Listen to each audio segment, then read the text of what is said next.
Masque au travail, en ce mois d'août, malgré les vacances et le télétravail, les entreprises se révèlent le principal lieu de contamination. De quoi ouvrir la voie à une généralisation du masque. Après la rue, le bureau alors que le Premier ministre Jean Castex souhaite étendre le plus possible l'obligation du port du masque dans les espaces publics pour lutter contre la recrudescence du nombre de cas de coronavirus, la question de l'élargissement de la mesure aux entreprises se pose en vue de la rentrée. En cause, la multiplication des contaminations dans les bureaux. Dans son dernier bulletin épidémiologique daté du août, Santé publique France indiquait en effet que les entreprises étaient les lieux où était enregistré l'essentiel des foyers de contamination.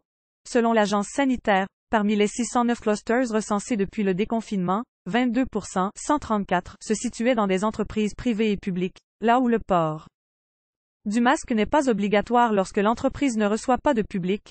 C'est plus que dans les établissements de santé, 16%, les établissements sociaux, 10%, ou les transports, 1%, où le masque est imposé. Face à cette situation, le masque doit-il être systématiquement rendu obligatoire dans les entreprises pour l'épidémiologiste Martin Blachier, c'est même le gros sujet de la rentrée. Beaucoup d'entreprises préparent septembre avec des salariés en présentiel, rappelle la LCI. Cela risque donc d'être le principal pourvoyeur de clusters.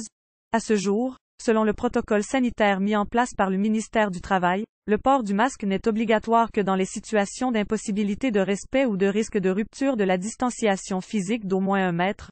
Mais ce protocole n'est plus à jour, assure Martin Blachier. Dans un open space, si quelqu'un tousse à son bureau, il peut contaminer l'ensemble des salariés, même si la distanciation physique est respectée. Si chacun porte un masque, tout le monde pourra retourner à son bureau. En revanche, un retour massif au travail sans masque serait un sacré pari. Selon l'épidémiologiste, il serait d'ailleurs beaucoup plus opportun d'obliger le masque dans les entreprises que dans l'espace public. J'espère que la généralisation du port du masque dans la rue ne viendra pas, insiste Martin Blachier. Pour qui la mesure ne permettra pas d'infléchir vraiment les courbes de contamination.